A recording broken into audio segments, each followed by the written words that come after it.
O Espiritismo desvenda os grandes enigmas da vida. De onde venho? Para onde vou? O que acontece após a morte?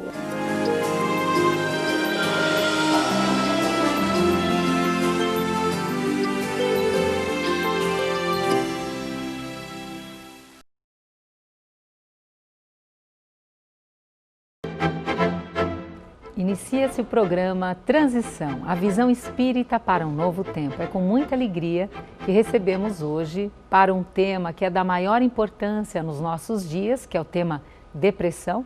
Estamos aqui com o nosso querido Vladimir Lisso. Obrigada pela tua presença, Obrigado Vladimir. eu pelo convite, Delmar, e cumprimento todos os telespectadores e convido-os a estar conosco nesse tema tão importante que você planejou para o programa de hoje, não é?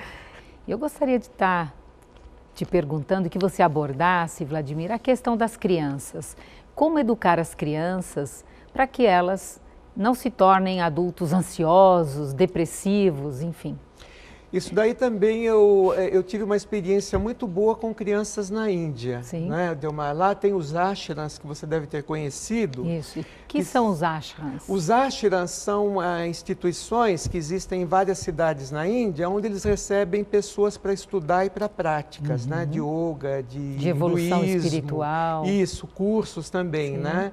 E eu visitei ashrams que recebe por dia em torno de 300 crianças para educação espiritualista. Sim. O que eu percebi é que aquelas crianças, elas têm vamos dizer assim, uma expressão diferente do que as crianças no Ocidente. Sim. O que me parece que está faltando na educação e família é aquilo que nós pregamos muito, cobramos demais, mas na prática às vezes não funciona. Educação espiritualista em família. Uhum. Você tem que educar o seu filho desde que ele nasce, para ele se tornar um ser humano, um espírito encarnado aqui na Terra, que vai conseguir ser espiritualizado a maior parte do tempo. E as crianças, elas vão enfrentar essa competitividade do Ocidente que é selvagem, né? O individualismo que está por toda parte, e essa questão de usar muita medicação até facilita o individualismo, né? Porque você está com um problema sério, em vez de você falar com alguém, você vai na farmácia e compra uma pílula da felicidade, que é como chamam lá nos Estados Unidos o antidepressivo. Sim. Pílula da felicidade. É. Então eu acho que a educação espiritualista é a chave. E é educar a criança a estar com Deus. Eu estive na Índia com Swami e quando perguntavam para ele qual a receita para combater a ansiedade, o medo, a depressão no Ocidente, Delmar, e a resposta dele foi rapidinha e fácil: esteja com Deus. Ou seja, aprende a estar com Deus não somente quando você vai no centro espírita, numa igreja católica, num templo evangélico. Aprenda a estar com Deus em todos os momentos da sua vida. Porque Jesus disse, o reino de Deus está dentro de vós. Deus está dentro de nós. A pergunta que nós precisamos fazer é o seguinte: será que nós estamos ali para Deus? E às vezes Deus está em nós, mas ignorado. Não é verdade? É isso mesmo. Com isso, nós não estamos com Deus, aí vem o desequilíbrio. Então, ensinar os pequenos, desde a tenra idade, sobre a questão da espiritualidade. Sem dúvida. E o que você tem a dizer da Europa? Delmar, a Europa também está muito afetada pela crise financeira atual. Sem dúvida. Né? A Suíça, pela primeira vez na história do país, eu vi pessoas pedindo esmolas em faróis. Sim. Que falando de país de primeiro mundo é quase que inconcebível, né? Sim. A Espanha, a periferia, as favelas estão crescendo, os muros do Vaticano é só pessoas dormindo ao relento, sem tetos por ali, né? A ONU soltou um relatório recentemente que está falando de um fato que é a favelização dos países de primeiro mundo devido à crise financeira. Estados Unidos, as pessoas perdendo as casas, morando em terrenos, em barracas, né, que não deixa de ser uma favela. A crise está aí. Eu acho que esse processo de crise, Delmar, ele vem como um momento em que a humanidade precisa ser despertada para que abra os olhos da alma e comece a enxergar agora o que é invisível para o olho físico, mas é visível pela terceira visão, que é a visão espiritual, não é? Se nós não começarmos a enxergar essas coisas eternas que existem à nossa volta, o conhecimento, o amor que nós semeamos no nosso caminho, a caridade que nós fazemos, os trabalhos assistenciais, nós vamos perder aí a oportunidade de realizar nessa reencarnação a transformação interior, que por enquanto parece ser uma utopia. Né? Se fala muito de transformação interior, mas a impressão que me dá é que as pessoas estão um pouco distantes desse trabalho necessário que você precisa desenvolver no seu interior para adquirir uma nova identidade, porque é a tua identidade espiritual de ontem que te fez o que você é hoje. Sim. Só que é isto que você é hoje que vai te fazer aquilo que você é amanhã. Então, se você vive deprimido, se você vive ansioso, se você vive com medo, hoje, você tem que entender, o teu amanhã pode ser diferente se você mudar alguma coisa na sua vida hoje. Perfeito. É a proposta desse indiano radicado nos Estados Unidos, extraordinário, o meu espiritualista predileto hoje no mundo, Deepak Chopra. Sim. Não é? Uhum. Ele é fantástico e ele traz essa proposta. Sim. Se você quer saber como que vai estar seu físico amanhã, veja o que você está pensando hoje. Se você quer a explicação de como o teu físico está hoje, tenta descobrir o que você pensou ontem. Uhum. Então, gente, olha, o segredo é autocontrole do campo mental. O centro espírita te ajuda, mas não te dá de presente. Deus está aí, essa força interior dentro de nós, para nos ajudar também nessa transformação interior. Ele não faz a transformação por você. Mesmo porque em vários pontos da doutrina, né, os espíritos já nos avisam que se eles fizerem esse trabalho por nós, o mérito é de quem? Deles. Claro, então, sem dúvida. esse processo de... E o ser humano tem aquela ideia de milagre, né? Ele acha que o passe vai fazer o milagre de... O que é passe, Vladimir? O passe, Delmar, é uma transmissão de uma força espiritual, não é energia conhecida da física, como algumas pessoas falam, é uma força espiritual, que parte do pressuposto de que ele é aplicado por colaboradores passistas que têm o seu campo de fluido equilibrado. Agora, no passe, você doa um fluido bom, que vai substituir no campo individual do assistido um fluido malsão. Mas o que nós precisamos lembrar aos telespectadores é que esse fluido malsão nós atraímos pelo tipo de pensamento que nós cultivamos. Se você doa o fluido bom e substitui o fluido malsão, a pessoa se sente bem. Mas se nós não educarmos para que ele mude o padrão mental, ele joga fora aquele fluido bom e capta mentalmente uma malsão de novo. A cada um segundo suas obras, é a receitinha do Cristo, né, Delmar? É verdade.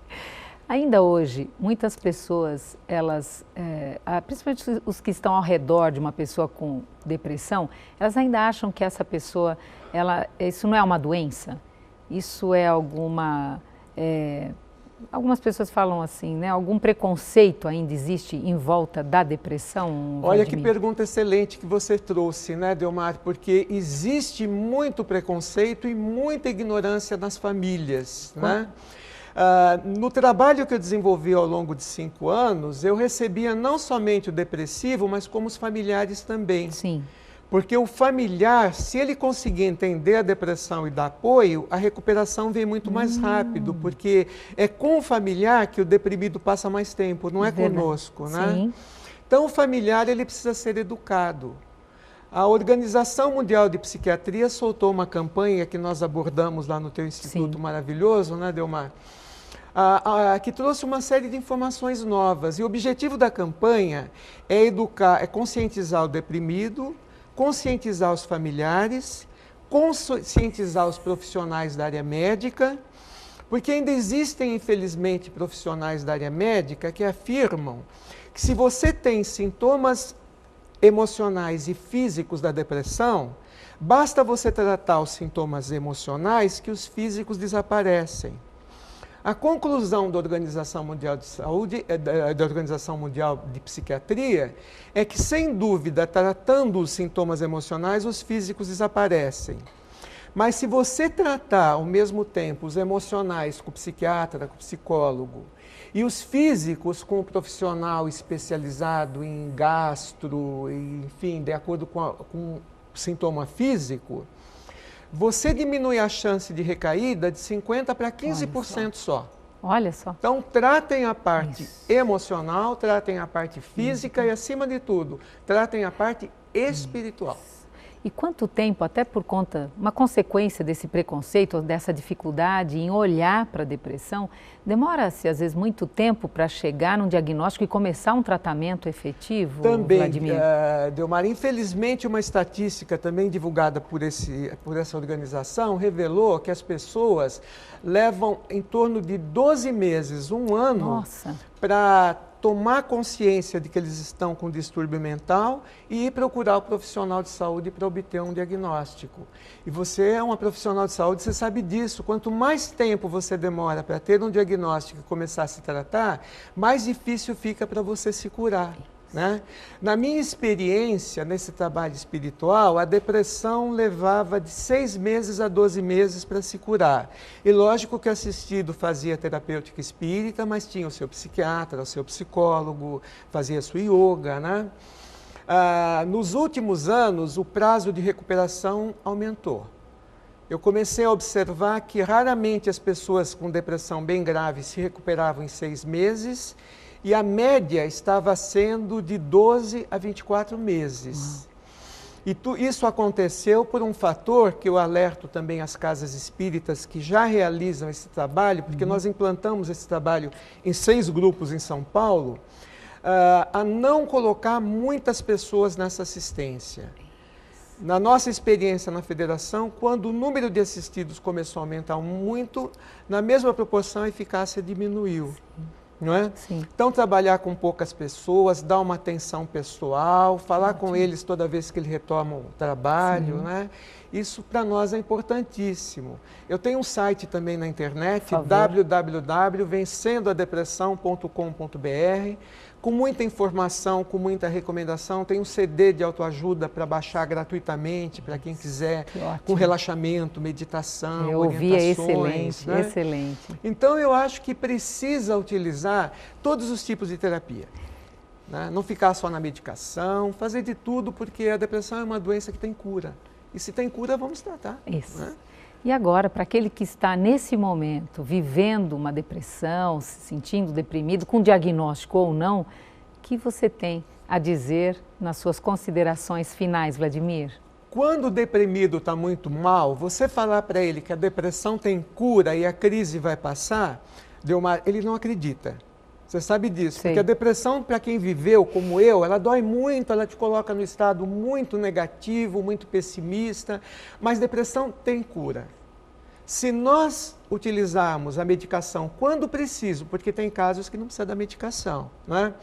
A medicação, fazer uma psicoterapia para te auxiliar nesse processo de autodescobrimento, né? Se você se utilizar de uma terapêutica espiritualista, se você não é espírita, vá no culto da sua religião, vá na missa onde você quiser, mas procura se ligar com Deus, procura estar integrado com o Criador, olha para dentro do seu coração, abre essa janelinha fechada e descubra o Deus que está ali, que é uma presença imanente em nós. E se identifique com esse Deus, porque Ele vai te dar força para você combater a depressão e ficar curado. Quanto mais integração você tiver com Deus, mais rapidamente você se livra da depressão. Mas paciência, porque quando a depressão chega, ela não vai embora tão rapidamente, mas ela vai embora com certeza absoluta. Vladimir, muito obrigada pela tua presença e participação. Obrigado. E você, espero que tenha ampliado a sua esperança e a sua confiança no processo de evolução espiritual. Até a próxima, com mais um Transição, a visão espírita para um novo tempo.